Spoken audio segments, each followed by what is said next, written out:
अगर वीडियो पसंद आए तो लाइक करिए, शेयर करिए और सब्सक्राइब करने के लिए सब्सक्राइब पे क्लिक करिए और बेल आइकन दबाना कभी ना भूलें, क्योंकि इससे आपको मेरी नोटिफिकेशंस लगातार मिलती रहेगी। Thank you very much. मेरा नाम है अंकित मिश्रा और आप देख रहे हैं दोस्तों प्रोटो ऑन्कोजीन। दोस्तों प्रोटो ऑन्कोजीन और ऑन्कोजीन के इस वीडियो सेगमेंट में मैं आपसे बात करूंगा प्रोटो ऑन्कोजीन का नेचर, ऑन्कोजीन क्या डिफरेंसेस होते हैं दोनों के बीच में, और कुछ एग्जांपल अपने प्रोटो ऑन्कोजीन या फिर ऑन्कोजीन के बारे में और उनके रोल के बारे में भी इसमें हम मेंशन करेंगे दोस्तों। और आगे जब आप अभी वीडियो को देखेंगे तो उसमें थोड़े मोड़े एनिमेशंस आपको दिखाई देंगे, तो बोरिंग नहीं लगेगा। तो इस वीडियो को आखिरी तक देखिएगा ताकि आपको प्रोटो ऑन्कोजीन और ऑन्कोजीन का टॉपिक अच्छी तरह से समझ में आ जाए। सबसे पहले स्टार्ट करते हैं दोस्तों प्रोटो ऑन्कोजीन के बारे में। अब पहले समझाता हूं कि आखिर प्रोटो ऑन्कोजीन क्या होते हैं।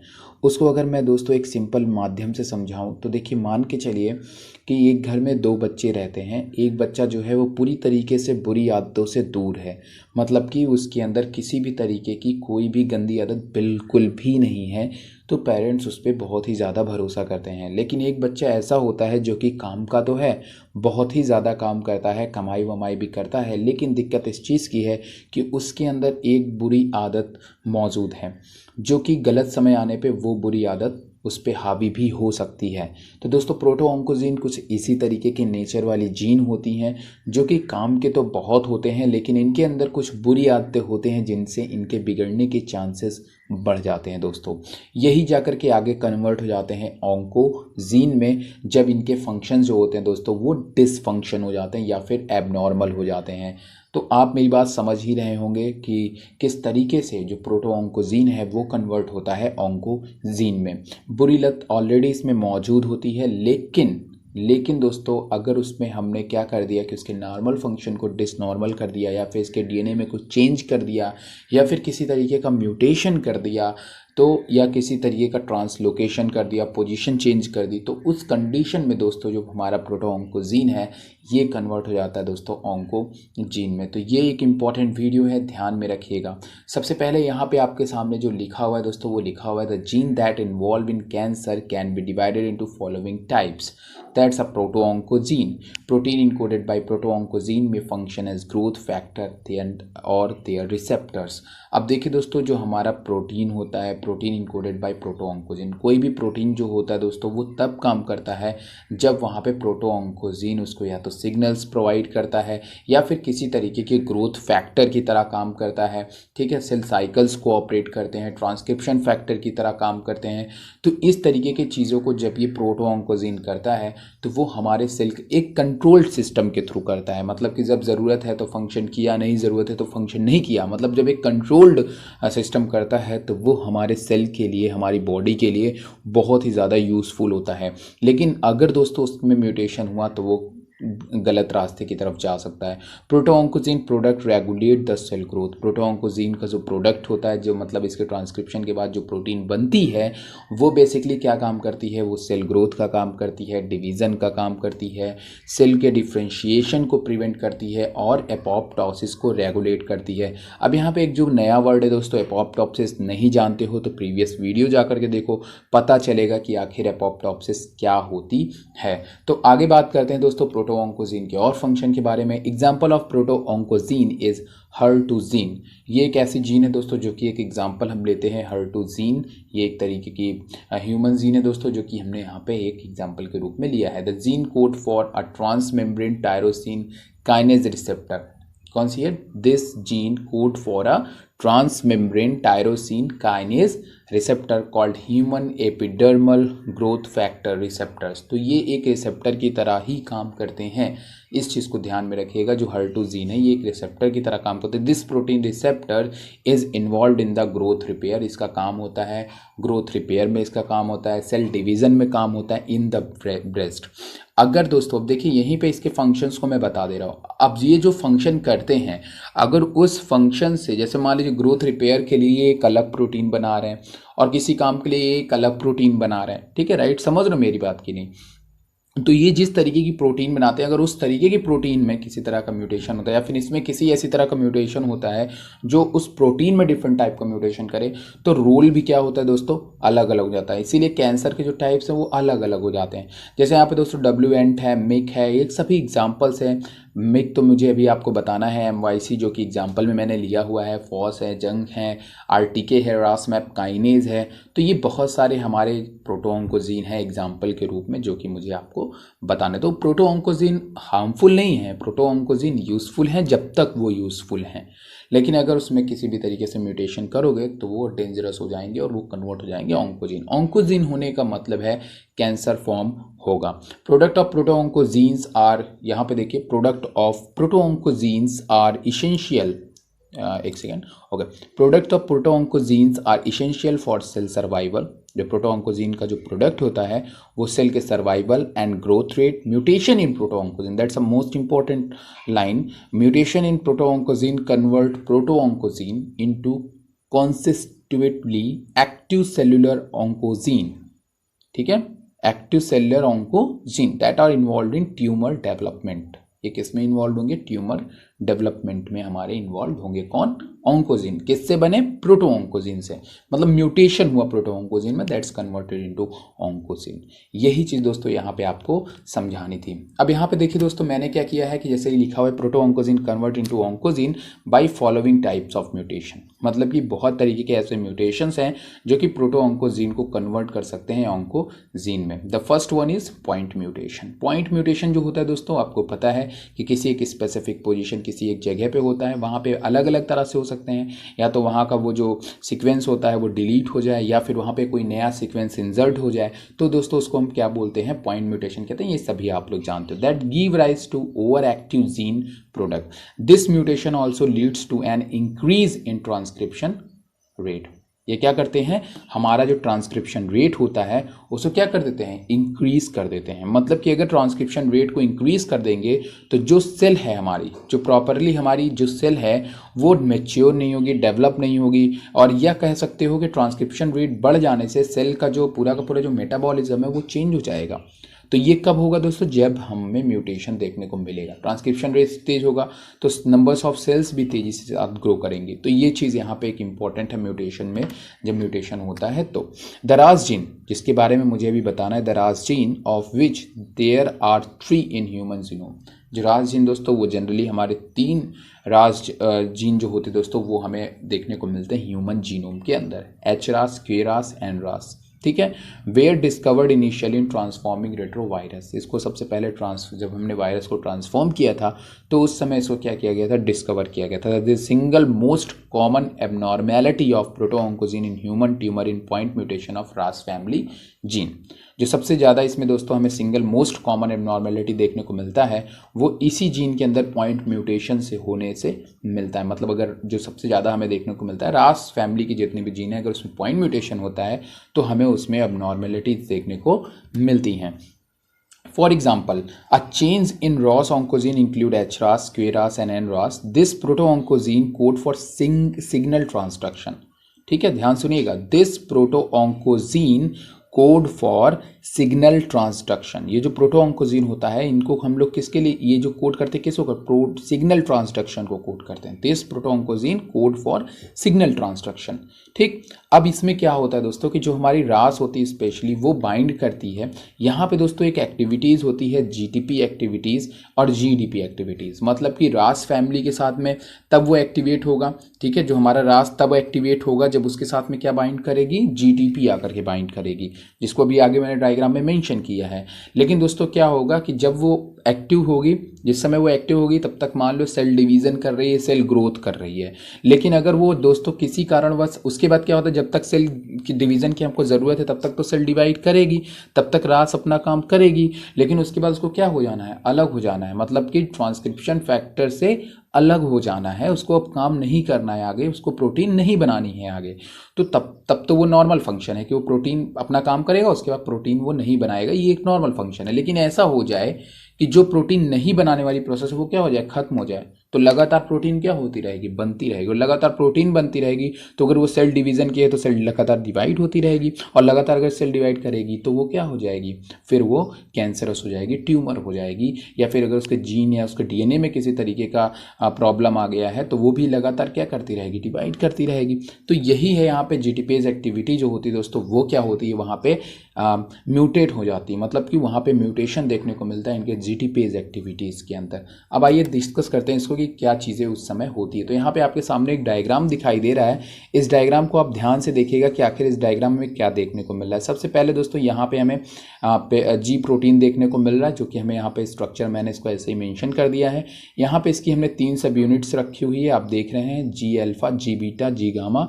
और यहाँ पे दोस्तों हमारी क्या है, जीडीपी है। क्या है, जीडीपी। जब तक इसके साथ में जीडीपी बाइंड है तब तक व्हेन रास is bounded with GDP it is inactive. जब तक रास जो है दोस्तों वो जीडीपी के साथ में बाउंड होता है, ठीक है, तब तक क्या होता है, वो इनएक्टिव होता है। इस चीज को आप ध्यान में रखेंगे, ठीक है। व्हेन रास is bounded with GDP it is inactive. But जैसे ही दोस्तों क्या होता है, यहाँ पे हमें जीटीपी देखने को मिलता है, जीटीपी एक्टिविटी देखने को मिलता है, तो इसके लिए एक फैक्टर काम करता है, जो ग्वानिन न्यूक्लियोटाइड एक्सचेंज फैक्टर, ठीक है। ये फैक्टर यहाँ पे काम करता है turn on signalling by catalysing. यहाँ पे क्या करता है, इस ये जो जीडीपी है इसको रिप्लेस करता है जीडीपी को, और ये क्या हो जाता है, पूरा का पूरा जो फैक्टर है वो क्या होता है, एक्टिवेट हो जाता है और इसके साथ आकर के सिग्नल मॉलिक्यूल्स बाइंड भी कर जाता है। तो ये यहाँ पे आपने देखा क्या क्या किया मैंने, सबसे पहले यहाँ पे ये हुआ कि व्हेन रास is bounded with GDP it is inactive, मतलब इसका फंक्शन नहीं होना है, ये प्रोटीन नहीं बनाएगी। लेकिन जब तक ये एक्टिव नहीं होगी तब तक ये प्रोटीन नहीं बनाएगी। और जैसे ही एक्टिव होगी, व्हेन रास इज बाउंडेड विद जीटीपी, जैसे ही रास जीटीपी से बाइंड करेगा ये क्या हो जाएगी, एक्टिव हो जाएगी। और ये जब एक्टिव हो जाएगी, the activated RAS stimulate downstream regulator of proliferation such as mitogen activation protein kinase cascade.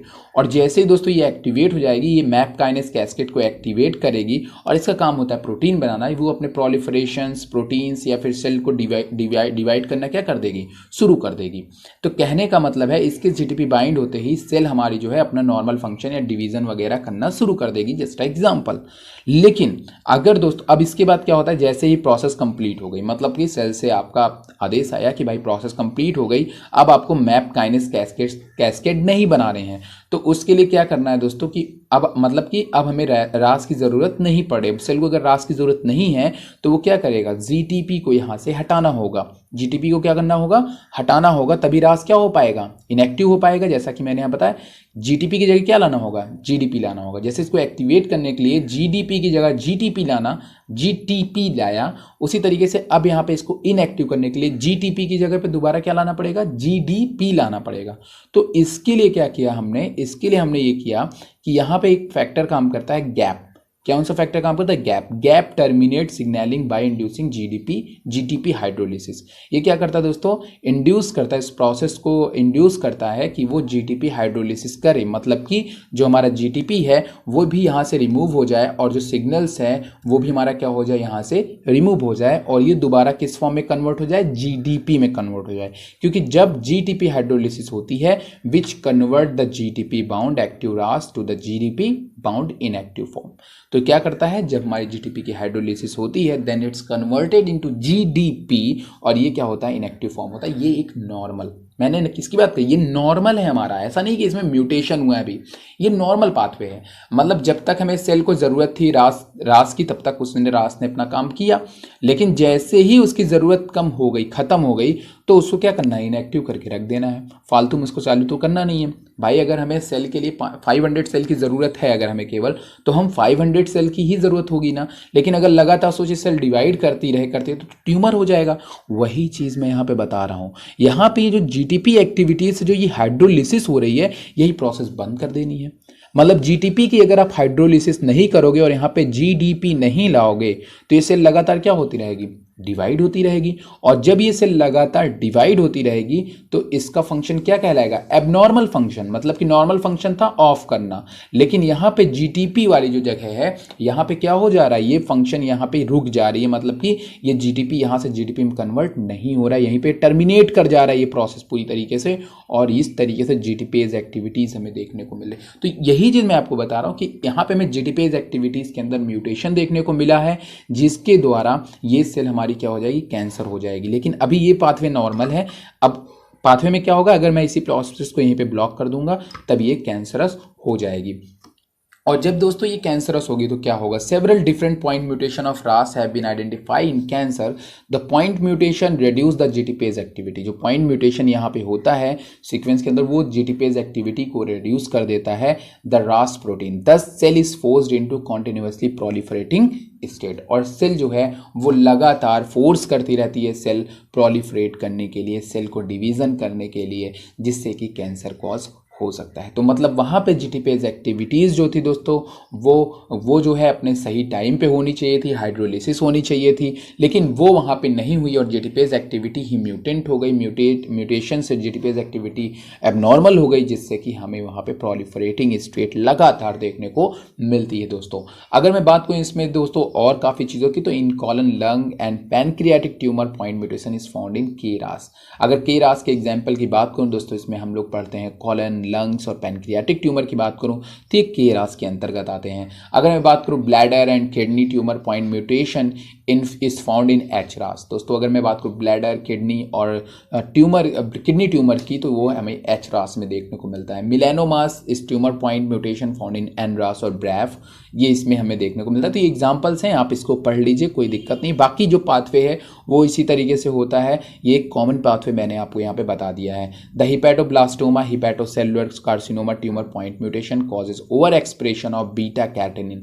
अब दोस्तों एक बीटा कैटेनिन जो है ये आपको समझना पड़ेगा डेवलपमेंटल के अंदर, तो वहाँ पे आपको देखा। और दोस्तों यहाँ पे मैंने वीडियो डब्ल्यू एंड सिग्नलिंग का भी डालना है, तो तब मैं इसको वहाँ पे मेंशन करूँगा। खैर ये था दोस्तों, हमें रास किस तरीके से हमने बताया आपको कि यहाँ पे किस तरीके से चीज़ें म्यूटेंट होकर के चेंज होंगी। पसंद आया होगा तो इसी समय लाइक कर दीजिएगा। खैर चलिए यहाँ पे सबसे पहले हम लोग दूसरे जीन की अपने बात करूँ, जो कि एक इंपॉर्टेंट जीन है, जो कि दोस्तों मिक। ये एक अलग टाइप की प्रोटोऑन्कोजीन है जिसके बहुत सारे फंक्शन होते हैं और दोस्तों ये बहुत ही ज़्यादा इंपॉर्टेंट होता है। सबसे पहले अगर मैं बात करूँ मिक जीन के फंक्शन के बारे में, मतलब इसकी इंपॉर्टेंस क्या है। जब आप किसी की इंपॉर्टेंस जानते हो तब आपको पता चलता है कि अगर वो गया तो फिर मतलब पूरी की पूरी जो एक आइडियाज़ होते हैं वो ख़त्म हो जाते हैं। तो मिक जो जीन होता है दोस्तों, इसके बहुत सारे वेरियस फंक्शन है, जैसे कि यहाँ पे हमें ट्रांसक्रिप्शन देखने को मिल रहा है, प्रोटीन सिंथेसिस देखने को मिल रही है, माइक्रो आरएनएज देखने को मिल रहा है, सेल एडेशन देखने को मिल रहा है, डीएनए रिपेयर देखने को मिल रहा है, ट्रांसलेशन देखने को मिल रहा है, मेटाबॉलिज्म को भी है। मतलब हर एक काम जो है दोस्तों वो हमें मिक में देखने को मिल रहा है। क्यों, कैसे मिल रहा है? क्योंकि इनके अंदर बहुत सारे अदर जीन्स भी होते हैं, जैसे E2F है, mRNA बायोजेनेसिस करते हैं, LET7 फैमिली को बिलोंग करते हैं। उसके बाद दोस्तों यहाँ पे क्या है, आपका alpha-3b1 इंटीग्रिन होता है इनके पास, जो कि सेल एडेशन में मदद करता है। MLH1bin1 डीएनए को रिपेयर करने वाली जीन होती है, ठीक है। ELF2A ट्रांसलेशन की तरह काम करता है। GLUT1 रिसेप्टर्स होते हैं जो मेटाबॉलिज्म या फिर ट्रांसपोर्ट का काम करते हैं। साइक्लिन CDKs भी इनके को ये रेगुलेट करते हैं। तो ये तरह के इनके काम होते हैं दोस्तों जो कि करते हैं। मतलब अगर मिक हमारा डैमेज हुआ तो ये सारे फंक्शंस डैमेज हो सकते हैं। इसी चीज़ को मुझे आपको समझना है, अगर मिक डैमेज हुआ तो सारे फंक्शंस डैमेज हो सकते हैं दोस्तों। अब आइए चलिए देखते हैं कि मिक डैमेज कैसे होता है दोस्तों। अब यहाँ पे मैंने आपके सामने बगल में कुछ क्रोमोसोम के डायग्राम बनाए हुए हैं दोस्तों, जो कि आप देख रहे हो दोस्तों। मिक के अंदर जो हमें म्यूटेशन देखने को मिलता है दोस्तों, वो देखने को मिलता है ट्रांसलोकेशन। क्या देखने को मिलता है? ट्रांसलोकेशन। मतलब एक जीन का दूसरी जगह, गलत जगह पे जाकर के दोस्तों बाइंड करना, फ्यूज करना, उससे जो है एक अलग तरीके का हमें लिम्फोमा या फिर कैंसर देखने को मिलता है या फिर डिजीज देखने को मिलती है। तो यहाँ पे है MYC is regulator gene that code for transcription factor, play important role in cell cycle, apoptosis and cellular transformation. इन सभी कामों में मिक काम करता है, जैसा कि मैंने आपको बता दिया। देखिए यहाँ पे दिस इज C14, ठीक है। अब ये C14 में एक जीन है दोस्तों जिसको हम लोग बोलते हैं EIGH, ठीक है ना। अब ये जीन दोस्तों क्या करेगा कि अगर हमारे C3 के साथ में क्या करेगा, फ्यूज़ करेगा, कंबाइन करेगा। सबसे पहले ये क्या कर रहा है, C3 के साथ में कंबाइन कर रहा है। कंबाइन करने के बाद क्या हुआ दोस्तों, C3 के पास में एक जीन है जो है BCL6। क्या है? BCL6 जीन है, ठीक है ना। अब ये जो BCL6 हमारी जो जीन होती है दोस्तों, वो क्या कर रही है, ये BCL6 जीन हमारे जीन IGH के साथ में बाइंड कर रही है। मतलब C3 का, इसका BCL6 जीन और इसका कौन सा जीन, IGH जीन, जब आपस में फ्यूज़ कर रहा है तो दोस्तों ये क्या हो जा रहा है, जो BCL6 जीन है ये भी अपना डिसरेगुलेट हो जा रहा है। तो ये एक लिम्फोमा कॉज कर रहा है जिसको हम बोलते हैं B सेल लिम्फोमा, ठीक है। फाइनल। उसके दोस्तों यहाँ पे एक जीन है हमारा C8 है, जो कि यहाँ पे मेंशन भी किया हुआ है आपके सामने, ठीक है ना, कि क्या होता है कि बर्किट लिम्फोमा वाला केस यहाँ पे देखिए, इन बर्किट में B cell tumour Mick gene is translocate to Burkitt lymphoma. ठीक, अब यहाँ पे देखिए क्या हो रहा है कि यहाँ पे जो हमारा मिक जीन था किसके पास, C8 के पास में, सी मिक जो जीन था ये हमारा फ्यूज कर गया IGH के साथ में। इसका फंक्शन क्या हो गया, डिसरेगुलेशन हो गया। क्या हो गया इसमें, डिसरेगुलेशन हो गया। जब इसमें डिसरेगुलेशन हुआ तो कौन सी चीज कॉज हो गई, बर्किट लिम्फोमा। मतलब कि ये हमारी मिक जीन ही है जो कि हमें बर्किट लिम्फोमा जो डिजीज है वो कॉज कर रही है। कब कॉज कर रही है, जब वो IGH के साथ में ट्रांसलोकेट हो गई है, फ्यूज कर गई है, और ये जो मिक जीन है वो क्या हो गई, ट्रांसलोकेट हो गई। मतलब यहाँ से मूव करके किसी दूसरे C14 जो हमारा मतलब क्रोमोसोम नंबर 14 पे चली गई, ट्रांसलोकेट हो गई, तो उससे हमें बर्किट लिम्फोमा देखने को मिला। तो ट्रांसलोकेशन से जो मैं मिक का जो नॉर्मल एक्सप्रेशन था वो क्या हो गया, डिसरेगुलेट हो गया। तो dysregulation of myc expression resulting translocation of gene occur Burkitt lymphoma. उसका दोस्तों यहाँ पे है फ्यूजन ऑफ BCL2 जीन। अब देखिए इसके पास कौन सा जीन है, BCL2 है। कौन सा जीन है, BCL2 जीन है C18 के पास में, और जब C18 C14 से जाएगा तो इसका जो BCL2 जीन है वो IGH के पास चला जाएगा। जो हमारा BCL2 है gene with the IGH locus, fusion of BCL2 resulting in anti apoptotic protein BCL2 over expression. मतलब कि जो एंटी एपोप्टोटिक BCL2 जीन है उसका ओवर एक्सप्रेशन शुरू होगा, मतलब ये भी क्या हो जाएगी, डिस फंक्शन हो जाएगी, और ये काम करेगी एक अलग तरीके के लिम्फोमा के लिए, फॉलिकुलर लिम्फोमा। तो ये था दोस्तों क्रोमोसोम नंबर 4 जो कि मैंने आपको डायग्राम बताया। यहाँ पे लिखा MYC gene is regulator gene that code for transcription factor play important role in cell cycle. इनका मेन काम क्या होता है, सेल साइकिल और ट्रांसक्रिप्शन फैक्टर, जैसा मैंने पहले बताया हुआ है। In Burkitt lymphoma B cell tumour Mick gene is translocate to Burkitt lymphoma और रेसिप्रोकल ट्रांसलोकेशन। हमें यहाँ पे किस तरीके से ट्रांसलोकेशन देखने को मिलता है, रेसिप्रोकल ट्रांसलोकेशन देखने को मिलता है। किनके बीच में, क्रोमोसोम नंबर 14 और 18 के बीच में। जब हमें फॉलिकुलर लिम्फोमा होता है तो हमें ये देखने को मिलता है, कौन सा, 14 और 18 के बीच में। जब भी 14-18 के बीच में होगा तो 14 के पास क्या है, BCL2 है, ये किसके पास जाएगा, BCL2 ट्रांसलोकेट हो गए 18 के पास। 18 के पास क्या है, IGH है, दोनों फ्यूज कर जाएंगे। तो कौन सी चीज कॉज होगी, फॉलिकुलर बी सेल लिम्फोमा। जब fusion of BCL2 gene with IGH locus, जब BCL2 जीन किसके साथ में आएगी, IGH जीन के साथ में फ्यूज करेगी, तो क्या होगा, एंटी एपोप्टोटिक प्रोटीन BCL2 और एक्सप्रेशन। तो क्या होगा, ओवर एक्सप्रेशन से ही हमें फॉलिकुलर लिम्फोमा देखने को मिलती है। डिसरेगुलेशन ऑफ मिक एक्सप्रेशन, यहाँ पे आपका मिक है, इसका अगर एक्सप्रेशन जो है expression resulting from translocation of, इसका फंक्शन कैसे, इस मिक का कैसे होता है ट्रांस फंक्शन, जो एक्सप्रेशन होता है वो कैसे डिसफंक्शन होता है, जब हमारा ये C मिक जीन जो है वो IGH के पास में ट्रांसलोकेट हो जाता है तो हमें बर्किट लिम्फोमा देखने को मिलता है। और इस मिक जीन का जो हमें नॉर्मल फंक्शन होता है वो क्या हो जाता है, एबनॉर्मल हो जाता है। यहाँ पे है myc gene is amplified some cases of breast. जो मिक जीन है दोस्तों वो हमें ब्रेस्ट के अंदर भी देखने को मिलता है, जो कि मैंने बताया कि नॉर्मल कैंसर जो है दोस्तों वो ब्रेस्ट में हो सकता है, कॉलन में हो सकता है, लंग्स में भी कॉज कर सकते हैं मिक जो होते हैं, तो वहाँ की सेल को भी डिसफंक्शन कर सकते हैं। एन मिक और एल मिक जो है दोस्तों वो जीन एम्पलीफाइड न्यूरोब्लास्टोमा के अंदर ये कॉज करते हैं, जो एन मिक हैं और एल मिक हैं। तो ये भी एक इंपॉर्टेंट था। आज से दोस्तों आपको वीडियो पसंद है तो लाइक करिएगा, शेयर करिएगा, सब्सक्राइब करिएगा दोस्तों, चैनल को जरूर करिएगा दोस्तों, क्योंकि वीडियो काफ़ी अच्छे बने हैं। तो प्लीज़ यार अच्छा लगा हो तो सब्सक्राइब कर देना। Thank you very much.